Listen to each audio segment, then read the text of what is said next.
Hello दोस्तों, subject board में आपका स्वागत है। तो आज हम क्लास 8 और सब्जेक्ट है साइंस। इसके रिगार्डिंग हम आपके लिए एक सैम्पल पेपर लेकर आए हैं जो कि आपके फाइनल एग्जाम के लिए काफ़ी इंपॉर्टेंट रहने वाला है। तो देखिए इसको हम सोल्व करते हैं। इससे पहले देखो इसमें section A B C D 4 section में डिवाइड है। ए जो सेक्शन है इसमें 1 मार्क्स ईच होगा, बी के 2 मार्क्स के ईच क्वेश्चन होंगे, सी के 5 मार्क्स और डी में आपकी केस स्टडीज रहेगी जो कि 4 मार्क्स की होंगी ईच। ठीक है, अब ये हम सोल्व करते हैं। सबसे पहले सेक्शन ए को सोल्व करते हैं। इससे पहले यदि आपने चैनल को सब्सक्राइब नहीं करा है तो सब्सक्राइब जरूर कर लीजिएगा, जिससे आपको इसी तरह के सैंपल पेपर्स की अप टू डेट जानकारी मिलती रहेगी। हाँ, ये कर लो पहले। तो दोस्तों अब हम सैंपल पेपर को शुरू करते हैं। देखो सबसे पहले सेक्शन ए है, तो सेक्शन ए में देखिए क्वेश्चन ये आपके हैं इस तरह से। देखो सेक्शन ए का फर्स्ट क्वेश्चन है the x in females is produced by the. ठीक है, तो एक्स कहाँ से निकलते हैं आपके? ठीक है, तो टेस्टिस से तो नहीं निकलते। ठीक है, जायगोट से भी नहीं होता, स्पर्म से भी नहीं होता, किससे होता है? ओवरी। तो डी इसका करेक्ट आंसर होगा। ठीक है, अब देखते हैं सेकंड क्वेश्चन। तो देखो सेकंड क्वेश्चन है आपके पास the hearing range of human ear. तो ह्यूमन ईयर की हियरिंग रेंज साफ साफ पता लग रहा है 20 to 20,000 हर्ट्ज होता है। ठीक है, तो इसका आंसर ए आ जाएगा। अब देखते हैं नेक्स्ट क्वेश्चन। तो नेक्स्ट क्वेश्चन है आपके पास which of the following virus causes AIDS. तो एड्स किसके कारण होता है? HIV के कारण। सी हो जाएगा इसका आंसर। ठीक है, ये तो आपके इजी से क्वेश्चन है। ठीक है, ज़्यादा हार्ड नहीं है। ठीक है, इसके बाद है आपका to prevent iron from corrosion it is electroplated with. देखो यहाँ पे डी और ऑप्शन कर लेना, वो कर लेना जिंक। ठीक है, तो इसका आंसर जो आएगा वो डी आ जाएगा, जिंक। प्रिवेंट आयरन, कोरोजन से आयरन को प्रिवेंट करते हैं तो वो डी जिंक से करते हैं। ठीक है, अब देखते हैं नेक्स्ट। तो देखो नेक्स्ट क्वेश्चन है आपके पास। देखो इस तरह से डायग्राम दे रखा है आपको, कंटेनर फिल्ड विथ वाटर और पॉइंट बता रखे ए बी सी। ठीक है, अब देखो इस पे आपको देखो ए पॉइंट बता रखा है, तो इस पर कितना पार्ट है वाटर का? इतना पार्ट है। बी पर देखोगे तो बी पर देखो ए का तो आ रहा है और साथ में इतना भी आ रहा है वाटर का पार्ट। सी पर देखो ए का भी आ रहा है, बी का भी लोड आ रहा है और सी का खुद का भी आ रहा है इतना लोड। तो सी पर ज़्यादा प्रेशर होगा, बी पर फिर उसके कंपैरिजन में थोड़ा कम होगा और ए में सबसे कम होगा। तो आंसर हम मिलाते, देखो आंसर क्या होगा इसका। देखो पहला वाला देखो ऑप्शन क्या दे रखा है आपको। देखो ऑप्शन ए में दे रखा है आपको द प्रेशर ए ज़्यादा है बी से, नहीं ये बात तो गलत है। फिर ए बराबर बी, नहीं ये भी बात गलत है। तो सी और डी में से आंसर है। ए कम है फिर बी थोड़ा ज़्यादा है, लेकिन यहाँ पे देखो साइन अलग, अगर यहाँ पे साइन ही आता तो ये ठीक हो जाता। तो इसका मतलब डी इसका आंसर सही है। ए का प्रेशर कम है और बी का थोड़ा ज़्यादा है, और यहाँ पे सी का नहीं बता रहा, 2 का बता रहा फिर भी सही है। डी इसका करेक्ट आंसर है, बाकी गलत है सारे। ठीक है, अब देखो नेक्स्ट क्वेश्चन है। देखो नेक्स्ट क्वेश्चन है आपका which of the following should an adolescent choose for his her meal. ठीक है, एडोलसेंट एज में हमको क्या चूज करना चाहिए मील में? चिप्स वगैरह? नहीं। Vegetable cure chips? नहीं। Rice noodle? नहीं। तो इसका डी हो जाएगा, चपाती दाल वेजिटेबल्स। ओके, अब देखते हैं नेक्स्ट क्वेश्चन। तो नेक्स्ट क्वेश्चन है आपके पास, देखो नेक्स्ट क्वेश्चन है आपके पास voice of which of the following is likely to have a minimum frequency. अब देखो मिनिमम फ्रीक्वेंसी का हमें बताना है। तो बेबी गर्ल देखो मिनिमम फ्रीक्वेंसी मतलब हाई एल्टीट्यूड होगा उसका, हाई फ्रीक्वेंस वो वेवलेंथ होगा। ठीक है, हाई वेवलेंथ होगा मतलब उसकी भारी आवाज़ होनी चाहिए। ठीक है, तो इस केस में मैन की होती है, बेबी गर्ल नहीं होगा, बेबी बॉय नहीं होगा, वुमेन नहीं होगा, क्योंकि इनकी हाई पिच होती है और हाई पिच का मतलब हाई फ्रीक्वेंसी होती है, मैक्सिमम फ्रीक्वेंसी। ठीक है, तो इसका मतलब सी इसका करेक्ट आंसर होगा मैन का। ठीक है, अब देखते हैं नेक्स्ट क्वेश्चन। देखो rhizobium bacteria in the root nodules of leguminous plant help in fixing. तो देखो राइजोबियम बैक्टीरिया कैसे करता है? नाइट्रोजन को साफ पता लग रहा है, नाइट्रोजन आंसर आ जाएगा। ठीक है, अब देखते हैं नेक्स्ट। तो देखो नेक्स्ट क्वेश्चन है आपके पास नेम द डिवाइस। अब देखो 1 वर्ड के आंसर देने हैं इसमें। Name the device use to protect building from lightning. तो इसमें लाइटनिंग कंडक्टर आएगा, क्या आएगा? Lightning conductor. लाइटनिंग कंडक्टर इसका आंसर हो जाएगा। इसके बाद ये question name the force due to which every object falls on earth. कोई भी चीज हम छोड़ते हैं वो नीचे गिर जाती है, किसके कारण? Gravity, due to gravity. Okay, इसके बाद name a device which works on a principle multiple reflection. Multiple reflection किस में होता है? पेरिस्कोप। ठीक है, पेरिस्कोप। पेरिस्कोप एक डिवाइस है जिसमें मल्टीपल रिफ्लेक्शन होता है। ठीक है, आगे देखते हैं क्वेश्चन। देखो भुजो और पहेली से रिलेटेड क्वेश्चन है। तो भुजो और पहेली देखो 2 सेटअप लगाते हैं। ठीक है, बल्ब और सेल के। ठीक है, एक को तो ए मान लिया और एक को बी मान लिया। ये भुजो का एक्सपेरिमेंट, ये पहेली का एक्सपेरिमेंट। भुजो ने देखो ऐसे एक्सपेरिमेंट लगा रखा है, सॉल्यूशन डाल रखा है और इसमें बैटरी लगा रखा है और बल्ब को ग्लो कर रहा है। इसमें भी जो पहेली है वो भी यही कर रही है। अब इसने पूछा they found that the bulb in the setup A glow more brightly as compared to that of the setup B. मतलब ए का जो बल्ब है ना वो ज़्यादा ग्लो करता है और बी का कम ग्लो करता है। तो वो किस केस में होगा? जब करंट ज़्यादा बहता होगा। तो ए में ज़्यादा करंट बह रहा होगा और बी में कम करंट बह रहा होगा। तो देखते हैं आंसर किस फॉर्म में। देखो ए इसका आंसर हो जाएगा। वैसे बी पढ़ लो, सी पढ़ लो, डी पढ़ लो, ये आंसर होंगे नहीं, ठीक है। हायर करंट बी का नहीं होगा, ठीक है, क्योंकि बी तो कम किलो कर रहे हैं ना। सी में इक्वल नहीं, ये भी नहीं होगा, डी भी बिल्कुल नहीं होगा। तो ए इसका करेक्ट आंसर है। Higher current flowing through the circuit is set up a. जब ये तो वो बल्ब ज्यादा किलो कर रहा है ना, ठीक है। तो दोस्तों हमने इसका सेक्शन ए तो कंप्लीट कर लिया, अब हम सेक्शन बी को करते हैं, ठीक है। तो सेक्शन बी का देखो फर्स्ट क्वेश्चन है इसमें, देखो a pendulum oscillates 40 times in 4 second, find the time period and frequency. तो देखो फ्रीक्वेंसी क्या होती है आपकी, फ्रीक्वेंसी पूरा लिख देना आप, ठीक है। तो यहाँ लिखेंगे number of oscillations, number of oscillations upon time taken, ठीक है। टाइम टेकन मतलब इन ऑसिलेशन में कितना टाइम लगाया उसने। अब नंबर ऑफ ऑसिलेशन कितना है 40, ये दे रखा है ना आपको, और टाइम कितना ले रहा है 4, तो ये कितना आ गया फ्रीक्वेंसी 10, और फ्रीक्वेंसी की यूनिट क्या होती है हर्ट्ज, लिख दिया ये। अब इसके बाद देखो टाइम पीरियड क्या होता है, टाइम पीरियड होता है 1/f, ठीक है। तो 1/ फ्रीक्वेंसी की वैल्यू 10 है, ठीक है। तो ये कितना आ जाएगा 0.1, और ये सेकेंड आता है, ठीक है। तो इस तरह से दोनों में आंसर निकाल सकता हूँ। अब इसको और वाला पार्ट भी मैं कर देता हूँ, ठीक है।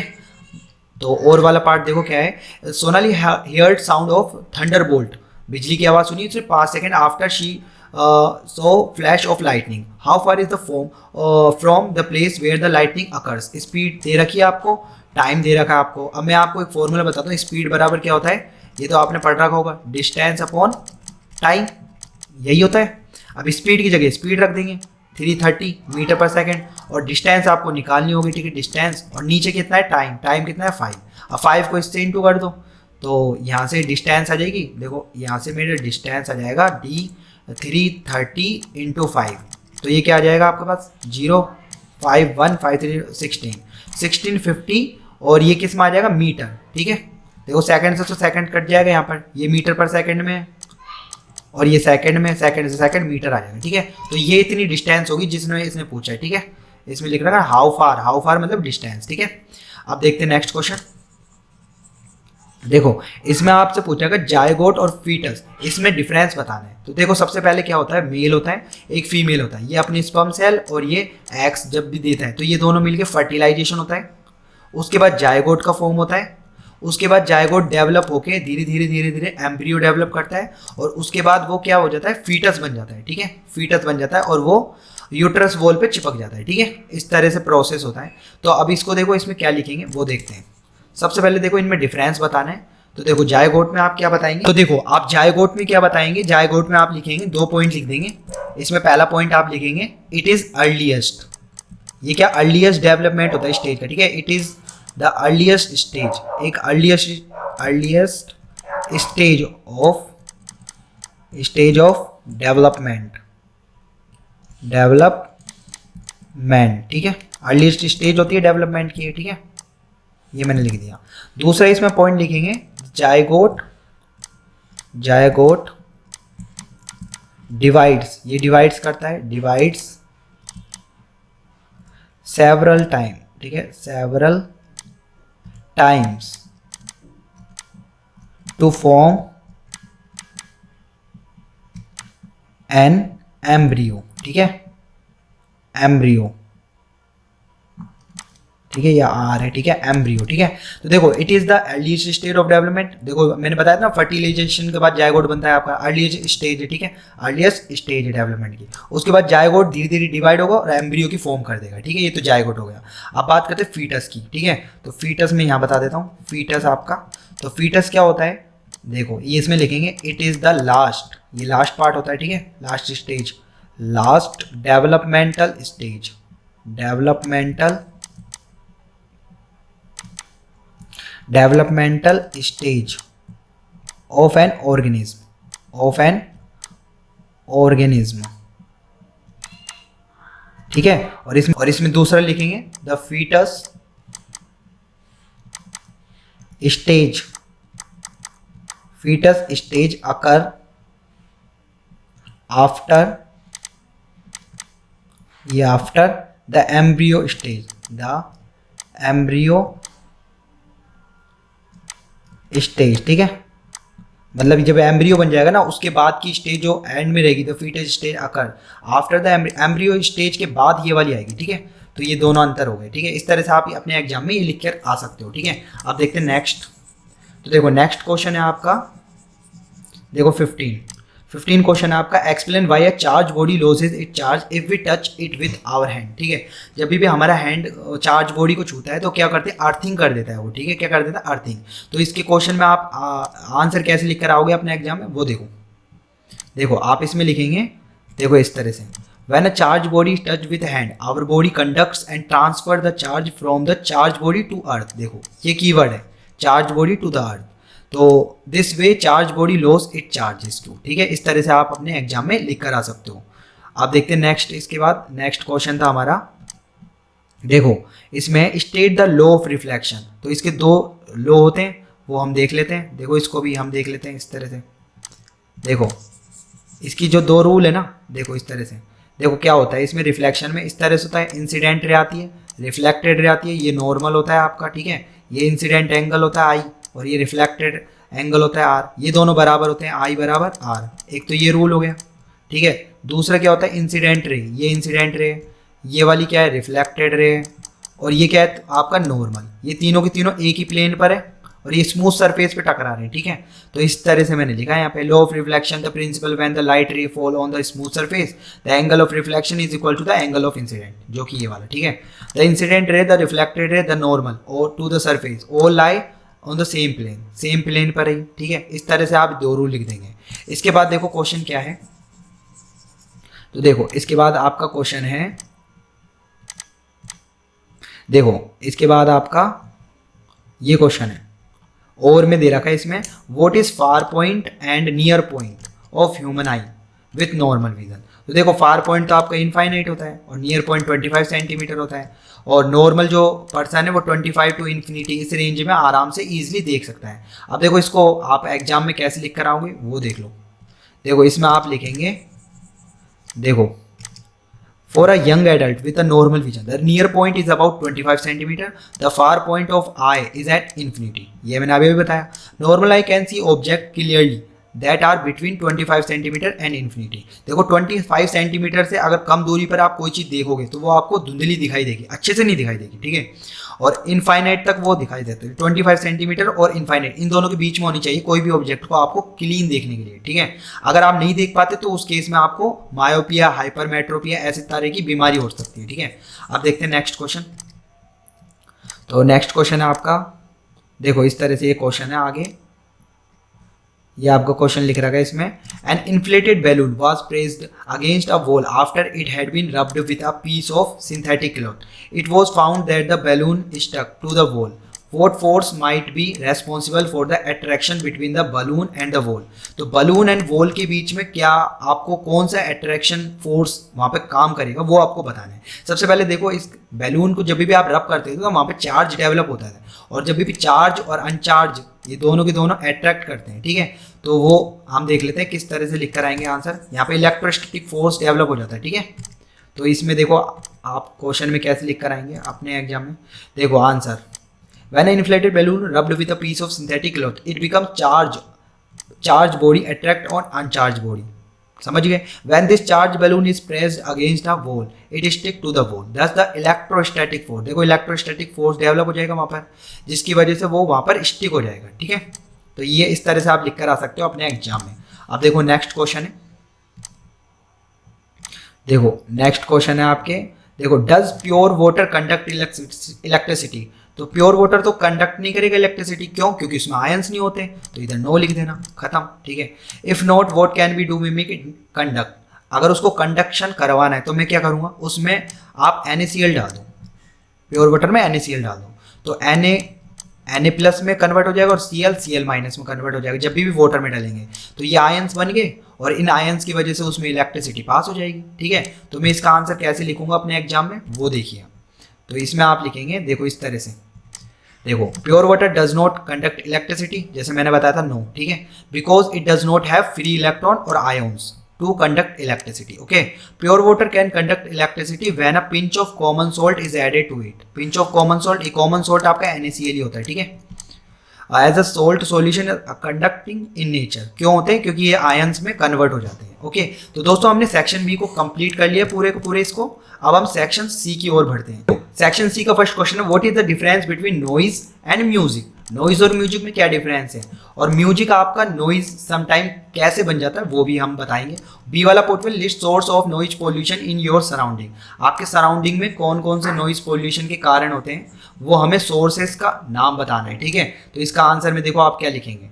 देखो इसमें आप लिख कर आएंगे कि म्यूजिक जो प्रोड्यूस होता है ना वो म्यूजिकल इंस्ट्रूमेंट से होता है, जैसे पियानो, गिटार, फ्लूट, हारमोनियम, ठीक है, तबला एक्सेट्रा। ठीक है, और नॉइज वो प्रोड्यूस कब कर देता है, और नॉइज की देखो, noise is produce by horns of vehicle, crackers, machines, ये आपके नॉइज प्रोड्यूस करते हैं। ठीक है, music can become noise. Music question पूछा था ना, म्यूजिक आपका नॉइज कब बन जाता है, जब उसका वॉल्यूम बहुत हाई चल जाए, वेरी हाई वॉल्यूम पर उसको चला रहे हैं, too many sources are being played at same time with unpleasant loudness. जब उसको एक ही टाइम पर बहुत सारी चीज़ें बजा रहे हैं हम, ठीक है, तो उस टाइम लाउडनेस, अनप्लीजेंट लाउडनेस हो जाती है, तो वो नॉइज पोल्यूशन का कारण बनता है। अब इसमें हमको बताना है सोर्सेज, बताने कि कौन कौन से नॉइज पोल्यूशन के सोर्सेज होते हैं।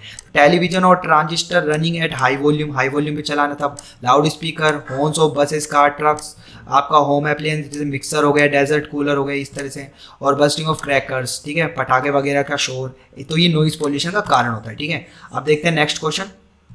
तो देखो नेक्स्ट क्वेश्चन है आपके पास, देखो इस तरह से, देखो what are sex hormones, why are they name so and state their function. देखो जिस कैटेगरी में अगर है, सबसे पहले तो सेक्स हार्मोन बताएंगे, तो ये आपके दो होते हैं, मेल और फीमेल। ठीक है, और उनके नाम क्या है, और सेक्स हार्मोन होते क्या है, केमिकल सब्सटेंस होते हैं। ठीक है, और नेम क्या है उनके, टेस्टोस्टेरोन मेल में और एस्ट्रोजन फीमेल में, उनके फंक्शन क्या है और वो, तो इस तरह से हम इनके कैटेगराइज करके आंसर देंगे। ठीक है, तो जो पूछा है एग्जाम में वो उसी का आंसर देने की कोशिश कीजिएगा आप। ठीक है, अब देखो इसमें कैसे देंगे हम आंसर। देखो सबसे पहले हमने लिखा इसमें, देखो sex hormone are chemical substance produce by sex organ, ये पता है। ठीक है, example testosterone is the male sex hormone produce by the testis gland होती है मेल में, सेक्स ऑर्गन होता है, उससे आपका टेस्टोस्टेरोन हार्मोन्स निकलते हैं। ठीक है, और एस्ट्रोजन किस में, फीमेल सेक्स हार्मोन होते हैं, और वो ओवरी से निकलते हैं, वो फीमेल रिप्रोडक्टिव पार्ट में आते हैं। ठीक है, these hormones affect the sexual features of the organism, they are known as sexual hormones. ठीक है, some of function of perform sex hormone, जैसे अब एस्ट्रोजन हो गया और टेस्टोस्टेरोन हो गया। ठीक है, एस्ट्रोजन क्या करता है, दिस हार्मोन, अभी फंक्शन पढ़ रहे हैं हम। ठीक है, hormone is responsible for the development of secondary sexual character in female like enlargement of breast. ठीक है, इसका फंक्शन क्या होगा, सबसे पहले एनलार्जमेंट ऑफ ब्रेस्ट। ठीक है, development of female reproductive organ. ठीक है, दो फंक्शन बता सकते हैं इसका। सेकंड क्या, testosterone, this hormone bring the secondary sex in the boy such as growth of beard, तो पहला क्या हो जाएगा, ग्रोथ ऑफ बियर्ड। ठीक है, the voice of become hoarse, ठीक है, मतलब इसकी वॉइस को थोड़ा भारी करना। ठीक है, मेल की। Development of the reproductive organ, तो ये आपके फंक्शंस हो जाएंगे एस्ट्रोजन के और टेस्टोस्टेरोन हार्मोन के। ओके, अब देखते हैं नेक्स्ट। तो नेक्स्ट में जो क्वेश्चन है ना आपके, वो आई का डायग्राम बनाना है आपको। किसका बनाना है, आई का डायग्राम। देखो इसमें अगला क्वेश्चन आपका आई डायग्राम बनाना है, लेबल्ड स्केच ऑफ ह्यूमन आई। ठीक है, तो इसमें आप क्या करेंगे, देखते हैं। देखो इसमें क्या करेंगे आप, देखो इसमें आप ये कर देंगे, इस तरह से आप बना कर आएंगे अपने एग्जाम में, इस तरह से। देखो यहाँ पे देखो सबसे पहले मैं बताता हूँ, ये वाला पार्ट, ये वाला जो पार्ट है ना आपका, कार्नी हो गया। ठीक है, इसके अंदर जो फ्लूइड भरा होता है ना, इसको एक्वियस स्विमर बोलते हैं। ठीक है, और यहाँ पर ये जो है ना, ये लगा होता है, ये आपका ये जो लगा होता है आइरिस वाला पार्ट है। ठीक है, और ये बीच वाला प्यूपिल वाला पार्ट है, और ये जो बीच में लेंस लगा होता है ना, ये आपका क्रिस्टलाइन लेंस है। ठीक है, और ये जो लेंस को है ना छोटा, ये पतला और मोटा कौन करता है, वो सिलियरी मसल करती है। ठीक है, अकॉर्डिंग जैसे लाइट अगर ज़्यादा आ गई तो वो कम छोटा कर देगा। ठीक है, और यहाँ पर जब इमेज बनती है वो रेटिना पे बनती है। ठीक है, और ये इसके अंदर जो भरा रहता है वो विट्रस ट्यूमर भरा रहता है। ठीक है, अब जो भी इमेज बनी उसको सेंस करने के लिए यहाँ पे ऑप्टिक नर्व होती है, और वो नर्व सीधा ब्रेन से कनेक्ट होती है, जिससे हम चीज़ों को समझ पाते हैं देखकर। ठीक है, ऑप्टिक नर्व से सीधा ब्रेन पर चल जाती है। ठीक है, इस तरह से आप इसके लेबलिंग कर देंगे डायग्राम का। ठीक है, तो अब देखते हैं आगे क्वेश्चन। देखो ये तो हो गया आपका लेबलिंग वाला, तो नेक्स्ट जो पार्ट है आपका वो देखते हैं हम। नेक्स्ट क्वेश्चन, देखो इसमें क्वेश्चन है, name the forces acting on the plastic bucket containing water held above ground, 11 in your hand. Discuss why the force acting on the bucket do not bring a change in its state of motion. देखो क्यों नहीं होता, देखो आप मान लो bucket को लेके खड़े हो, ठीक है, और इसमें वाटर भरा है, ठीक है। अब जब आप इसको उठाते हो ना तो मस्कुलर फोर्स लगाते हो, और नीचे क्या लग रहा है, ग्रेविटेशनल फोर्स। तो ये मैग्नीट्यूड में तो सेम होते हैं लेकिन डायरेक्शन में अपोजिट होते हैं, जिस वजह से बैलेंस हो जाता है। और ये जो वाटर जो ये ना ये रेस्ट में रहता है, ठीक है, स्टेट ऑफ मोशन, ठीक है। ब्रिंग, डू नॉट चेंज, ये अपनी चेंज नहीं करता मोशन को, स्टेट ऑफ मोशन को, डू नॉट, ठीक है। तो इसका आंसर आप अपने एग्जाम में कैसे लिखेंगे वो देखिए। देखिए इसका आंसर आप किस तरह से लिखेंगे, देखिए इसमें आप लिखेंगे, देखो, a force acting on a plastic bucket containing water held above the ground level in your hand, muscular force and the gravitational force, both are the forces same in magnitude but in opposite direction, जो मैंने आपको बताया, ठीक है। There is no change in state of motion, इसकी वजह से change नहीं होता, ठीक है। इसमें नेक्स्ट क्वेश्चन जो है ना वो देख लेते हैं हम, इसका जो बी वाला पार्ट और सी वाला पार्ट, ठीक है। तो बी और सी भी देख लेते हैं इसका। तो इसमें आपको बोला है इन द फॉलोइंग सिचुएशन, ये आपको दो सिचुएशन दे रखी है और इनमें बताना है। Squeezing a piece of lemon between the finger to extract its juices, तो इसमें चेंज होता है, क्यों होता है चेंज, शेप में, लेमन की शेप में क्यों चेंज होता है, क्योंकि मस्कुलर फोर्स लगा रहे हो। Taking out paste from a toothpaste, toothpaste में क्यों चेंज होता है, क्योंकि मस्कुलर फोर्स लगा रहे हैं, ठीक है। तो इसका आंसर आप अपने एग्जाम में कैसे लिखोगे वो देखिएगा, ठीक है। तो इस तरह से आप इसको लिख कर आएंगे, ठीक है। देखो, we make a muscular force to extract the juice of the lemon by squeezing it, as a result the shape of the lemon gets change, इस वजह से होता है, ठीक है। सेकंड सी वाला देखो, to take out paste from the toothpaste tube, we use our muscular force, इसमें भी मस्कुलर फोर्स है जिसकी वजह से वो चेंज कर रहा है अपनी शेप को, तो उस पर leads to change in its shape, ठीक है, इस वजह से चेंज कर रहा है। समझ में आया, ठीक है। अब देखते हैं नेक्स्ट, ठीक है। तो नेक्स्ट देखिए, शायद सेक्शन हमारा खत्म हो चुका है ये वाला, ठीक है। तो दोस्तों हमने सेक्शन सी को भी खत्म कर लिया है, अब हम सेक्शन डी की तरफ बढ़ते हैं जो कि केस स्टडी से आपकी, ठीक है। तो देखो केस स्टडी फर्स्ट वाली है, देखो यहाँ पे लिख रखा है आपका फीमेल रिप्रोडक्टिव ऑर्गन, मतलब रिप्रोडक्टिव ऑर्गन से रिलेटेड है, ठीक है। तो यहाँ पर मैं सीधा आंसर करने की कोशिश करता हूँ, ठीक है। विच of the following is not a part of the female reproductive system, देखो फीमेल रिप्रोडक्टिव सिस्टम का जो पार्ट नहीं है टेस्टिस ही है, क्योंकि टेस्टिस किसका होता है, मेल का होता है, ये तो मेल रिप्रोडक्टिव सिस्टम का पार्ट होता है, सीधा आंसर है सी, ठीक है। अब नेक्स्ट क्वेश्चन है इसमें, तो नेक्स्ट क्वेश्चन है the development zygote called the embryo gets embedded in which part of the female reproductive system, तो ये फीमेल जो, देखो फर्टिलाइजेशन हुआ पहले तो आपका, ठीक है, उसके बाद जायगोट बना, ठीक है, फिर एम्ब्रियो डेवलप हुआ, और ये एम्ब्रियो किस पे जाके चिपक जाता है, यूट्रस की वॉल पर, ठीक है। तो इसका आंसर आ जाएगा wall of uterus, female reproductive system में वॉल होती है यहाँ पे जाके स्टक हो जाता है ये एम्ब्रियो, डेवलप्ड एम्ब्रियो, ठीक है। अब तो इसका बी आ जाएगा। अब इसके बाद नेक्स्ट देखते हैं क्वेश्चन, तो नेक्स्ट क्वेश्चन है आपका, देखो which among the following is the correct full form of IVF, IVF की फुल फॉर्म क्या होती है, देखो सीधा ही पता है, इन विट्रो फर्टिलाइजेशन, ठीक है, ये आ जाएगा डी इसका करेक्ट। अब देखते हैं नेक्स्ट क्वेश्चन, तो देखो नेक्स्ट क्वेश्चन है the fusion of male and female gamete is called, male और फीमेल के जब भी फ्यूजन होता है और गैमेट बनता है उसको क्या बोलते हैं, फर्टिलाइजेशन, सीधा आंसर है, ठीक है। अब देखते हैं आगे, तो अब सेकंड केस स्टडी है, देखो इस तरह से केस स्टडी सोइल क्रॉप वगैरह से रिलेटेड है फर्स्ट चैप्टर, ठीक है। तो इसमें आपको देखो क्वेश्चन दे रखे हैं, अब ये एमसीक्यू नहीं है, आपसे को इसमें लिखना है। अब सबसे पहले क्या है, name the organism widely known as a friend, आप इसमें पढ़ोगे तो इसमें अर्थवॉर्म मिल जाएगा, ठीक है। अर्थवॉर्म्स क्या होते हैं आपके, वो फार्मर के फ्रेंड होते हैं, ये आपको बेसिक पता भी होने चाहिए, ठीक है। तो ये लिख देंगे। इसके बाद सेकंड क्वेश्चन क्या है, what do you mean by plugging, ठीक है, प्लगिंग आपके इसी में मिल जाएगा, देखो आपको ज़्यादा घूमने की जरूरत नहीं है, इसी आपके इसी में मिल जाएगा, ठीक है, प्लगिंग। तो यहाँ पर देखो आपको कहाँ पर मिलेगा, देखो ये दे रखा है आपका, ठीक है, ये रहा, देखो the process of loosening and turning of the soil is called tilling और प्लफिंग, यहाँ से लिख सकते हो आप सेकंड का आंसर, ठीक है। अब देखते हैं नेक्स्ट, तो नेक्स्ट है आपका why is manure sometime added to the soil before the process of tilling, तो आप मैन्योर को ऐड करते हो उससे पहले सोइल को क्या करते हो, टिलिंग करते हो, तो वो क्या करते हो, ये रहा answer, manure is added to the soil before tilling, this help in proper mixing of manure with soil, ये आंसर है, ठीक है, इस वजह से, तो ये लिख देंगे। अब देखते हैं नेक्स्ट, इसमें नेक्स्ट क्वेश्चन क्या पूछा है, right the importance of turning the soil and loosening it, तो टर्निंग और लूजनिंग क्यों करते हैं वो देखते हो, इसी में मिल जाएगा आपको ये भी, ठीक है। तो यहाँ पर देखो ये लिख रखा आपका, ये देखो यहाँ पे देखो the loosened soil helps in the growth of earthworm, loosened soil होती है ना उसमें ग्रोथ हो सकती है अच्छे से अर्थवॉर्म की एंड माइक्रोब्स की, ठीक है। प्रेजेंट इन द सोइल, इस वजह से हम उसको लूज कर देते हैं, ठीक है, इस वजह से हम लूज कर देते हैं। तो ये भी आंसर आपको आपके केस स्टडी के अंदर ही मिल गया। तो इस तरह से हमने इन चारों के क्वेश्चनों के आंसर लगा दिए, ठीक है। अब देखते हैं next case study, case study third. देखो ये केस स्टडी है, ये सिंपल इलेक्ट्रोस्कोप का आपको डायग्रामेटिक अरेंजमेंट दे रखा है, ठीक है। अब इसमें आपसे जो क्वेश्चन पूछ रखा है वो हम इसके आंसर लगाने की कोशिश करते हैं, ठीक है। तो इसमें सबसे पहला आपसे पूछा है what is the purpose of using electroscope. तो देखो इलेक्ट्रोस्कोप क्या काम आता है वो हम इसमें लिख देंगे। तो ये एक डिवाइस होती है, तो हम लिख देंगे it is a device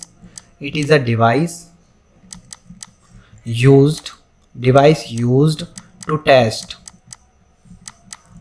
whether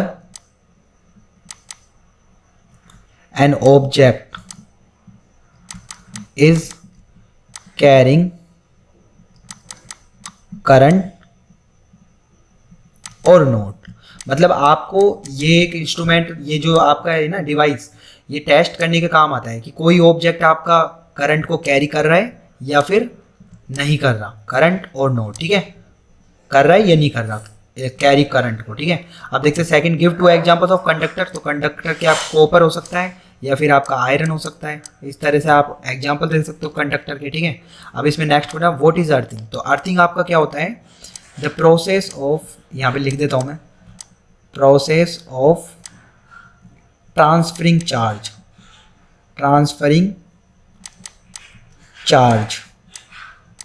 from charged body, ठीक है, from charged body to the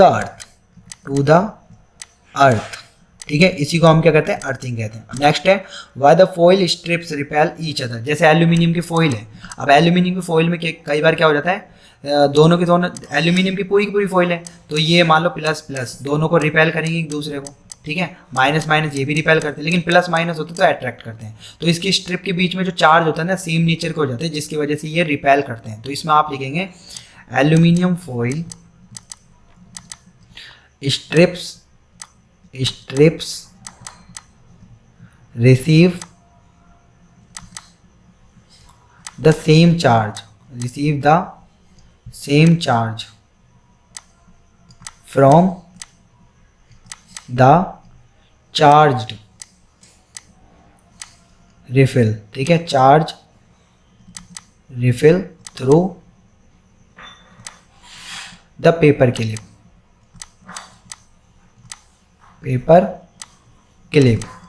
ठीक है। वो क्या करते हैं, जो स्ट्रिप्स होती है ना वो सेम नेचर की हो जाती है, सिमिलर चार्ज हो जाते हैं, इसलिए रिपेल करती है वो ईच अदर को, ठीक है। इसमें ये लिखे आएंगे आप, ठीक है। तो इस तरह से इसके क्वेश्चन के आंसर आप कर सकते हो अपने एग्जाम में।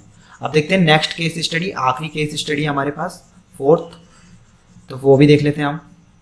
देखो अब नेक्स्ट है, देखो तो नेक्स्ट केस स्टडी है आपके पास टेक आउट कार्बन रोड्स। देखो इस तरह से आपको डायग्रामेटिक रिप्रेजेंटेशन दे रखा है, तो आप इसको पढ़ लेना। मैं आपको सिंपली बता देता हूँ, ये आपकी बैटरी लगा रखी है, ये कार्बन रोड लगा रखी है, यहाँ पे मेटल कैप लगा रखी है और यहाँ पे वाटर डाल रखा है और यहाँ पे सॉल्यूशन डाल देते हैं, ठीक है। अब पासिंग करंट थ्रू वाटर से कैसे पास होगा, देखो वाटर से इस तरह पास होगा जैसे H2 है, अभी इसमें इलेक्ट्रिसिटी दी मैंने, तो H2 क्या H+ में और OH- में कन्वर्ट हो जाएगा, ठीक है। तो ये आयंस हो गए इसमें, और यहाँ पर जो गैसेस होगी वो हाइड्रोजन और ऑक्सीजन निकलने लग जाएगी, ठीक है, इस तरह से। अब देखो इसमें आप क्या क्या पूछा है, gases produce in the solution are, तो इसमें आप सीधा सीधा बताएंगे ऑक्सीजन एंड हाइड्रोजन, ठीक है। अब देखते हैं नेक्स्ट क्वेश्चन। देखो नेक्स्ट क्वेश्चन है आपके पास इसमें which effect of electric current is shown in the activity. तो इसमें केमिकल इफेक्ट हो रहा है, क्योंकि केमिकल वो इफेक्ट से ही आपका वो ब्रेक डाउन हो रहा है H2, ठीक है। तो इस तरह से केमिकल इफेक्ट से ही हो रहा है ये सब कुछ एक्टिविटी, ठीक है। अब देखते हैं next, electric current flows from, ठीक है। अब ये तो आप बिना पढ़े भी लगा सकते हो, देखो प्लस ये बैटरी का है और माइनस ये है, तो प्लस से माइनस की ओर बहता है, ठीक है, करंट। तो electric current flows from positive to negative terminal, सीधा यही आंसर आ जाएगा इसका, ठीक है। अब देखते हैं नेक्स्ट, तो नेक्स्ट है what happen if we use sugar solution in place of salt. देखो सोल्ट जब आप डालोगे पानी में तो उससे आपकी इलेक्ट्रिसिटी अच्छे से पास होगी, लेकिन आपने उसकी जगह शुगर सॉल्यूशन डाल दिया तो उसमें इलेक्ट्रिसिटी कम होने लग जाएगी, ठीक है। तो आप इसमें बताएंगे water will become less conduct करेगा फिर वाटर आपका, जब आप शुगर सॉल्यूशन मिला देगा। ठीक है। तो उम्मीद करता हूँ दोस्तों कि आपको सैम्पल पेपर का सॉल्यूशन काफ़ी इन्फॉर्मेटिव लगा हो। ऐसे ही इन्फॉर्मेटिव सैम्पल पेपर्स की अप टू डेट जानकारी पाने के लिए आज ही चैनल को सब्सक्राइब जरूर कीजिएगा और बेल आइकन के बटन को दबाना ना भूलिएगा, जिससे आपको इसी तरह के सैम्पल पेपर्स की अप टू डेट जानकारी मिलती रहेगी। तो दोस्तों हम फिर से मिलेंगे, बाय बाय।